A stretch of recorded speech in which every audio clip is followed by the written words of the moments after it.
Hi guys. Өнөөдөр бүгдээрээ 1998 онд гарч ирсэн өнцгөр үзэлтнүүд гэж өөрсдөө нэрлэдэгч ясмин дээрээ бусад өөр арьснуудыг үзэн ядан дээрэм тонол хийдэг скинхедүүд буюу нацист бүлэгмийн нэг гишүүн хэрхэн энэ бүх үзэн ядалтаас ангижирч бусад хүмүүсийг ойлгож өөрчлөгдөж буй тухай маш сонирхолтой киноны төвчлөлийг ярилцгаана. Кино маань өөрөө нацистуудтай холбоотой болохоор байсыгээл хас тэмдэг байнга гардаг. Гэтэ яг энэ чигээр нь оруулчих гэхээр YouTube өөрөө хас тэмдгийг бичлэгүүдээр гаргахыг хоригдсан байдаг болохоор кинон дээр гарах бүх хас тэмдгүүдийг нь би блюр хийсэн байгаа шүү. Ойлгоорой таад маань. Тийм бас бичлэгээ эхлэхээс өмнө хэрвээ манай channel-ыг subscribe дараагүй бол дараад өгөөрэй. Үзэгчдийн маань бараг 95% нь огт subscribe дарахгүй үздэг юм байна лээ. Subscribe please. За одоо кино руугаа орцгоё. Кино маань хар шөнөөр нэг машинтай ирсэн 3 багийн ийш тийшээ харж ирснаа хүн байхгүй болохоор нэг машин хулгайлах гэж байгаа бололтой цонхыг хагалж байгаагаар эхэлнэ. Гадаа машины цонх хагах чимээгээрс ирсэн Дэни цонхоор харчаад ахыхаа өрөө рүү гүн очоод гадаа хүмүүс манай машины цонхыг хагалчлаа гэж хэлтэл түүний ах дээрэг шүүгэнээсээ гарбуу аван дотоожтойгоо доош буугаад өгнө. За тэгээд хаалгаар ухсгийн гарч тэдний гадаа байсан 2 багийг юу ч бодлого буудаж орхино. Тэгснэ машины наваа зогсож байгаа нэгийг нь араас нь буудсаар байгаа зогсоож чаддаг. Дэни ахыхаа аимшигтай үйлдэлүүдийг хараад бүр шок. Дэрэг гэх энэ залуу зүрхэн тус газраа хас тэмдэг энтер шивүүлсэн. Тэгснэ унтлагын өрөөнд нь нацист Германы эсвэл энтертэй хинч хаанаас нь чарсан скинхед наци нөхөр гэдэг нь тодорхой харагдана. Энэ үйл явдлаас хойш 3 жилийн дараа Дэни ч харваас лахтайгаа адилхан халзаакулсан харагдана. Арай хас тэмдэг шивүүлчихээг байгаа гэж найдахаас. За энэ ч яах вэ? Манденигийн түүхийн багш Дэнийг захиралдаа ховлж гинэ. За юу болсон бэ гэсэн чинь хүний эрхийн талаар эссе бичиж байхад Мандени зөрж байгаа юм шиг Адольф Гитлерийн Mein Kampf-ыг өөрчлөөд бичиж. Түүхийн багш нь Дэни шиг үзэл сурталтай хүүхэд манай сургуульд байж болохгүй. Та хөөгөөд өгөөч. Гэсэн ч сургуулийн захирал түүнийг хөөхгүйгээр өөр ямар нэгэн арга хэмжээ авнаа л гэж байна. Тэгээд Дэнийг дуудаж уулзаад хэлж гинэ. Би чамайг шийдэхгүй өмнө. Чи бол сайн хүү. Харин оронд нь чи надад 7 хоног бүр эссе бичиж өгчээ. Энэ 7 хоногийн сэдв танаах. Ахыхаа талаар бичээд аваад ир гэж хэлээд явуулдаг. Өрсөлдөгдөн ахлах сургуулийн 0-д 3 хүү нэг цагаан арьст хүүг шалан дээр ихрүүлэн дээрлэж байгаа харагдана. Энэ үед 0 тамхи татчихсан Дэни гарч ирээд нөгөө 3 ч нөөдөөс айсан ч юм байхгүй тамхины утаа энтрээ үлээгээстэй. Мань 3 дээрлэхүү бацканууч ингэсгээд гараад яваад өгнө. Тэгээд нөгөө дээрлэхүүлжсэн хүүг татж босгоод эдгээр шиг юмд битгий дээрлэхүүлжээ л гэж байна. Дүрсэлэгдэн нэлээд хэдэн жилийн өмнөх рүү буцахад Дэнигийн ах дээрэг наци энтер болохоос өмнө бололтой зургатаар ярьслага өгж байгаа хэсэг харагддаг. Дэни дээрэг хоёрын аавыг гадаадаас ирсэн хуйлбас цагаач гигэн цагаан өдөр дээрэмдээд буудаад алдсан байна гэдгийг бид мэдж авнаа. Яг энэ үеэр дээрэг мусан гадаадууд гим зэмгүй аавыг минь алчлаа. Энэ муу новчнууд Америкийг алж гин. Гэх зэрэгээр ер нь энэ үеэс түүний нацист үзэл суртал ихэлсэн үг гэлтэй. За ингээд манай хүү Дэни гэрлүүгөө явах замдаа ахыхаа талаар эсээгээ бичгээд ахыхаа тухай дурсамжуудыг бодож эхэлнэ. Энэ үеэрээ саксны талбай дээр очих ба ингээд түүнд дурсамж нь орж ирнэ. Түүний ах дээрэг саксон бөмбөгийн талбар дээр өөрийнхөө бүлгийнхэнтэй хамт сууж байгаа нь харагдана. Энэ хажууд хөгшин эрийг Камерон гэх ба залуу зандан насандаа их хэл божигнуулж явсан айсангоор ялгавлагч юм гинэ. Тэгээд энэ хэдийн нацист бүлгийнх нь үүсгэн байгуулагч өөрөөр хэлбэл хамгийн том овгор юм баг. Эдний бүлгмийнх нь нэр нь DOC. Өөрөөр хэлбэл Христийн үр хойч гэсэн үгний төвчлөл юм гинэ. За ингээд манай хэдэн нацинууд саксны талбай дээр хэдэн хар залуустай саксдгаар болно. Энэ хар залуус маань бас зүгээргүй бас нэг гинтэргийн бүлэглэлийнхэн гинэ. Тэгээд ялсан энэ хавийн газар нутгаа эзэмшин гэж бооцоо тавиад үзэж гарнаа. Уул нь бол саксч нь харуудын спортчтой те. Тэгтэл бүр цагаан арьстай нацистуудад саксны талбай дээр хожигдчихно. Ингээд манай нацистууд энэ хавийн газрыг эзэмшгээр болно. Маргааш өдөр нь Дэни гэртээ ирэхэд түүний ах дээрэг шоронгоос суллагдаад гэртээ ирсэн байлаа. Хүн гараад ирсэн муу ээж нь бөөн баяр. Дэни ч удаан хүлээс ах нь гараад ирчихсэн баярлаад ахтай хамаг юмаа гайхуулж гарна. Тэгтэл нөгөө Дэрикийн байсан нацист бүлгмийн эмблемийг гарн дээрээ шивүүлсэн байв. Дүүн ахыгаа магтах гэж болоод хартал харин ч эсэргээрээ нилээн дургуутсан гоо харснаа дүүдээ хэлж гин. Чи тэднэртэй нийлээд байгаа юм уу? Яагаад энэ шивээсийг хийлгүүлсэн? Ээж чамайг захирал дээрээ дуудагдаад байгаа гэсэн. Уул нь танаа захирлыг ухаантай мундаг хүн шүү. Захирлынхаа үгэнд ороод явхад алцахгүй шүү миний дүү гэж авнаа. Нөгөө алдартай нацист Дэрикийн амнаас ийм үг гарна гэж байдгаа. Дүүн үүнийг сонсоод бүр шок. Юу түүнийг ингэтэл нөрчсөн бол доо. За ингээд Дэни ахта урам нь хугарсан шинжтэй өрөөндөө тамхи багуулан суугч захирлынхаа хэлснээр юу тааж нөгөө эсээг нь бичээ гэж хэлээд ямар тааж эхлүүлнэ. Ингээд Дэни ахаад лахынхаа өмнөх амьдралын тухай бодож гарнаа. Тэр үед нөгөө Камерон ч манай Дэрикийг бүлгийн ахлагч энтер болгоцсон Чи бол цагаан арснуудын ганц найдвар. Энтергээд бүр сумалж гарч байна.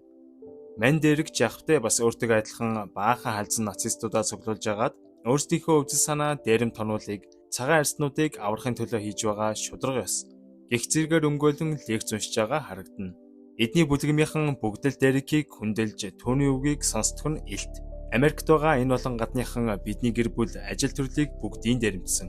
Одоо бид хариугаах цаг нь болсон. Гэх зэрэгээр бусад халзангуудыгаа хөөргөстэй. Ингээд гарууд яг хажууханд нь байрладаг солонгос эзэстэй дэлгүүрийг дээрэмдэхээр бөөнөрөө гүйлдэн орцгооно. Энэ дэлгүүрт латино, хар арьстан, Азууд ажилладаг учраас албаар сонгосон нь энэ байжээ. Энэ хэд зүгээрч термэ ичгүй тэнд байгаа хамаг юмнуудыг эвдэлж албаар хорлох өгөөд тэнд байгаа Аз ажилчдыг зодож баха хангана. Тэгснээ хар арьстан кастчим бүсгүйг барьж агаад нүүрэн дээр нь сүв асгаснаа. Хар арьсыг чинь цагаан болгоод өгье. Энтэр гэж доглон тохурхнаа. Дэний энэ талаар өөрийнхөө эссэнд бичиж дуусгачаад ахыхаа бас нэгэн үйл явдлыг эргэн дурсдаг. Киноны эхэнд Дерек хоёр хар залууг буудсан да. Энэ удаад арай дэлгэрэнгүй харуулах ба. Нөгөө Дерек чинь шархацсан байгаа нэг хар залууг нь чирж ийснаа боржуур амаар нөмхүүлснээ зэрэлгээр толгой дээр нь дивсээд гүйцээж орхино. Энэ үйлдэлийг харж исэн Дэни айн ойрлоход хүн алчсан мөртлөө ямар ч харамссан шинжгүй инээх түүний ах. Түүний дотор хүн инрэн хайрлах сэтгэл биш зүгээр л хоосон үзий ядалт өшөө хорслоос өөр зүйл байхгүй мэт. Яг эндээс ингээд харахад Дерек дүүдээ ямар үлгэр дуурайл үзүүлсэн ойлгомжтой байгаа үстэй тий. За тэгээд бас нэг үйл явдал гарах ба нэг өрөө Дерекийн ээж удахгүй гэрлэх гэж байгаа хүнээ танилцуулан тэднэр оройхоо л хамт иднэ. Ааваас нь хойш их л ганцаардан шаналж яхад нь энэ хүн ээжд нь сэтгэлийн дэмүүгэн асарч торцсоор иржээ. Гэтэл хоолны ширээн дээр хальт хүний эрх энтер гэсэн яриа эхэлтэл мань Дерек гинт дүрлцэн нөгөө цагаан арьснууд хамгийн агуу бусад арьснуудыг алах хэрэгтэй энтер гэсэн балаа юмнуудаа яриад эхэлнэ. Гэтэл энэ ээжийнхэн найз залуу боловсралтай хамаагүй мундаг хүн бололтой. Миний дөө чи залуу хүн ингэж болохгүй. Бид хүнийг зөвхөн арьс өнгөөр нь дүгнэн үзэн ядаж болохгүй шүү дээ. Энтергээд хэлтэл өнөөх Дерек чи бүр дүрлцснээ чи муу харуудыг шүтсэн еврей. Надад заах болоогүй шүү. Манай ээжтэй дахиж уулзах гадах юм бол алж өрхөө шүү. Гэд хөөгөөд явуулна. Ээжигээ юм хэлтэл бараг зодох нэ. Муу ээж нь чүүжгэлж чадахгүй уйлаал үлдэнэ. Дэни ч эсэн дээрээ сэтгэлээ онгоотол энэ талаар бичиж гарнаа. За ингээд дараагийн өдөр нь алдарт нацист Дерек шоронгоос гарсан сүргээр түүний найз Будука тэднийд ирнэ. Тэгснээ Дерек байхгүйсэн болохоор түүний хүлээх зураа Дерекийн дүү охиныг амар камер энтрээр бичижсэн үдчихсэн нүүрэхгүй болохоор нь доромжилж энтер. Эр хүнч бол дамуудурак. Тэгснээ Дэнийг бүлэгмийн цуглаанд ойр орхон ирж ил да. Юу гэж яваад байгаа энтергээд загнах нэ бас. Нөгөөрөөс Дерек орж ирэн Будукатай ойр зургийн юм ярьж итэл орой бүлгийн цуглаан дээр ирнэстэй. Бид хэд чамайг хүлээж авах гээд бэлтцсэн байгаа энтер гэтэл манай Дерек очих дургүй байсан ч яалтчгүй аргагүй шахалтаар очихоор боллоо. За ингээд орой болж бүлэгмийн цуглаан дээр ярьтал хэдэн зуун скин хэдүүд уухан нууж бүжиглэн зодтолтноо. Энэ ивентийг нөгөө Камерон өөрийнхөө мөнгөөр зохион байгуулж байгаа гинэ. Тэгэхээр ямар их мөнгө олсон тодорхой. За тэгээ нөгөө чи алхажсэн чинь нэг хоёр бацаан ирснээр манай Дерекийг домог энтергээд би тань шиг хэдэн харуудыг нухчаад шоронд орж үдсэн энтергээд бүрсүүд. За ингээд Дерек тэнд найзхантайгаа таарах ба найзхнаа дагуулж яваад өөрт нь яг юу болсон талаар хэлээд нацизмаас хоёулаа гарцгаая өөрөө шинээр амьдрал эхлүүлье гэж зөндөө сэнхрүүлэх гэж оролдсон ч нөгөөх нь айл хэдийн тархиа угаалгачихсан бүр ямар ч авралгүй болсон байлаа. За ингээд Дерек найзхантайгаа уулзж явах хооронд Дэни Камероны руу яваад орчноо. Тэгсэн Камерон Дэнид их л амширан чи бол манай бүлгмийн дараагийн Дерек. Чи ах шиг агуу нацист бол чаднаа. Цагаан арьснуудын үргэлжлэл чиний гарт байгаа. Чи л Америкийг аварна. Их мэтээр толгойг нь угааж гарч шүү. Сайндаач биш. Сэтгэл зүйн доктортой бүрэлдэж амжаагүй өсвөр насныхныг арх дарс хар тамхиар уруу татаж нацист үзэл суртлаа ингэж суулгадаг ажээ. Гэтэл удалгүй Дерек гаднаас орж ирснээр Дэник гадаагаараа хүлээж холдож болохгүй шүү гэж хэлээд ганцаараа Камеронтой уулзахаар үлдэнэ. Камерон манай домог гараад иржээ энтер гэхэд Дерек ер нь нэг л нүрэхгүй. Тэгснээ хэлж байна. Чи чинь яагаад өсөнтрөө ургуулад эхэлвэ? Буцаа халзлахгүй мүү? Одоо бүлгмийнхаа ажилдаа шуурхаа орно үстэй. Чам шиг агуу наци энэ хотод алгаа энтер гэхэд нь Дерек нэгэн төөрхөн болсон тул энэ хоосон өгнүүд нь юу гэж л хурдхав дээ. Би одоо дахиж бүлгмийн юунд ч оролцохгүй. Чи жоохон хүмүүсийн тархийг угааж дээрэм тонол хийхээ одоо болиул яасан гэд аваад хайчихна. Энд нь ихэд дургуутсан Камерон хэлж байна. За чи болоо чамаар дотохгүй. Танаа дүү чин чамааг орлохоос хойш. Гэхэд Дерек Дэнийг одоо наа заван амьда битгий уруу татаад. Гэтэл би уруу татаагүй. Танаа бацаал надаас салдгүй штэ. Гэхийг сонссон Дэрик дүрсгийн Камероныг хэдхэд зохиод авна. Ингээд гартал Дэни байдгүй. Дэник хайх гад гартал нөгөө бүдүгч ирснэ. Чи Камероныг яагаад зохиод унгаачваа? Чи яачаад байгаа юм бэ? Наци байха болцсон юм мууруугч. Энтергээд буу муу гаргаж ирээд өвчгнэн. Гэтэл Дэрикийн найз хүн гарч ирснэ. Наад чин харуудтай нийлдэг болцсон байлээ. Муу тэгээ эн үсэг мэсэг хэлж мэлээд наадхаа буудчихан тэргээд их солиорж өгнө. Бүдүкагийн анхаарал сарнсныг ашиглан бууга ядхамгүй аваад баахан халзангуудаас арайгаж холдож чаднаа. Ингээд алхаад байж итэл Дэни гэнэт гарч ирснэ. Ах руугаа орлон уурлаж гарнаа. Та яагаад ийм өөр болчихвоо? Таны хийж байгаа үйлдэл чинь та биш болчих гэж орлогот нь Дэрик түүнийг тавьшруулад нэг газар суугаад яагаад скинхед наци байхаа болсон талаар шоронд юу түүнийг ингэтэл нь өөр хүн болгосныг дүүдээ ярьж өгнө. Дүрсэлэгдэн Дэрикийн шоронгийн амьдрал харагдана. Шоронгийн эхний өдөр жигсэж байтал Дэрикийн байгаа хэсэгт өөр цагаан арстан алгаа. Бүгд л Дэрикийг неонацист мөн үү гэсэн байдалтай сонжин харцгааж байлаа. Ингээд шоронгийн агарлалтын үеэр өөртөө адилхан хэдийн скинхедүүд тэнцвэрлэрсэн байхыг хараад тэдэнтэй нэгдэх гэсэн үү яасан цамцаа тайлснаа албаар тэнд байгаа шоронгийнхонд өөрийнхөө хас тэмдгийг харуулan би скинхед неонацист шүү гэсэн мессежийг өгнө. Удалгүй хоолны үеэр Дэрик хоолой барай алхаж итэл нөгөө хэд нацистууд чинь манай хүнийг дуудаж шүү. Угаасаа шоронд ганцаархнаа яваад байвал хол явахгүй тул өөртөөгөө ижилхэн нөхдүүдтэй нийлэх гэж байгаадаа Дэрик дотроо хөөрхөн баярлаастай. Ингээд гаруудтай танилцаад авлаа. Тэнд байсан харууд Дэрикийг ер нь л зуусан харцаар хараастай. Дэрик шоронд байх үеэрээ хийх ажилтай болоод аваатглаа. Энэ нь шоронгийн цагаан хэрэглүүдийг угааж чадах. Ганцаараа хийхгүй, нэг хамтрагчтай. Тэр нь мэдээж Дэрикийн үтсэн ядаад байдаг хар арстан. Энэ залууг Ламонт гэх ба цагдаад гар хүрсэн хэрэгээр 6 жилийн ял эдэлж байгаа нэгэн. Ламонт ч нилээн яриасаг залуу болтой ажлынхаа үеэр Дэрикт байнга л болсон болоогүй энэ тентхийм яриастай. Харин мэн Дэрик нэг ч үг дуурахгүй. Ингээд Дэрик маань нөгөө арсангоор ялгарлагч найзуудтайгаа нарлан сууж итэл тэдний нэг Мексик залуутай учиргүй инээж хөхөрснөө хар тамхи хөгж авалцаад байна. Энийг харсан Дэрик бүр гайхаад бид чинь нацистууд. Энэ мити Мексикүүдтэй харьцаад бүр хамтарч 8 гэдэг байгаа юм уу? Та нар зүгээр нацистуудын нэр барьж хоолоо олж идэх юм уу? Жинхэнэ нацинууд хизээч юм байдгүй. Энтергээд ихэд ундууцаад яваад өгнө. Энэ үгийг нь сонссон нацистуудын нэг нь манай хүнийг зуучвуу яв. Бүр их л зэвүүдсэн харцаар харан үлднэ. Дэрик Ламонт хоёр ажиллаа хийсээр л Ламонт Жересгэн болохоор энэ тентхийн хошин зөөлүүд их л ярихаа Дэрикч түүний ярьсан хошигнолуудад инээдэг болжээ. Тэгээд мань хоёр адилхан сагсан бөмбөг сонирхдаг гэдгийг олж мэдцгэн энэ үеэс эхлэн Дэрик Ламонттой хүн шиг харьцаж эхэлнэ. За ингээд хоолны цаг болтол мань Дэрик хуурамч нацинуудтай нийлэхгүй гэд нөгөө хэд чинь бүр хамт хооллохооч боллоо. За тэгээд орой шүршүрт орж итэл нөгөө алзангууд чинь араас нь ороод ирнэ. Тэнд байсан харгалзагч нь энийг хараад гараад явчнаа.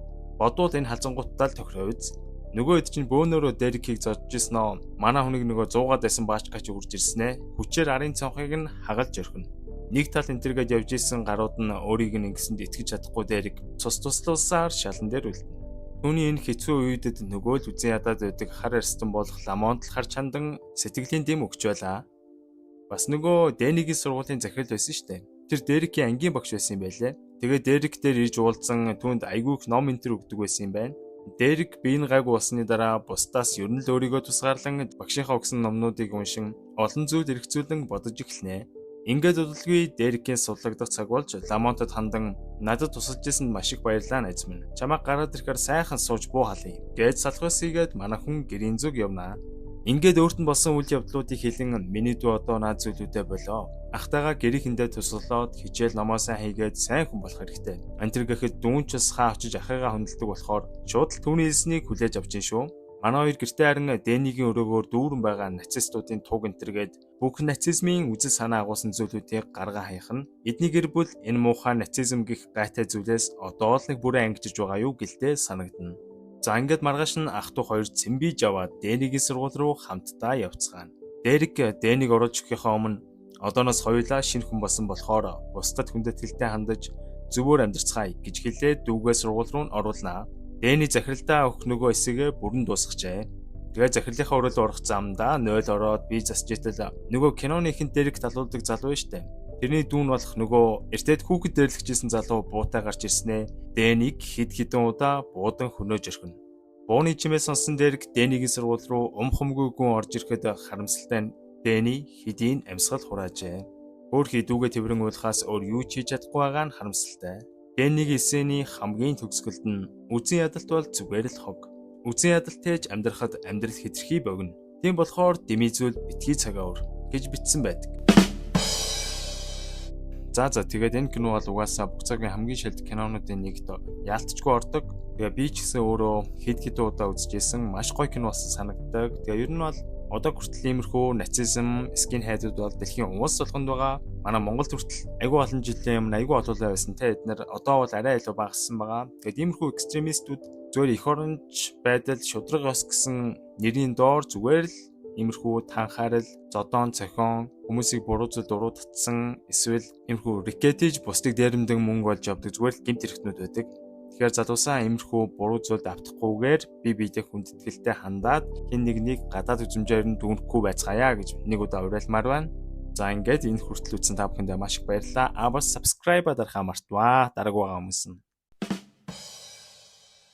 За ингээд өнөөдрийн бичлэгтэй минь хамт байсан та бүхэндээ баярлалаа. Таалагдсан бол subscribe хийхээ мартваа.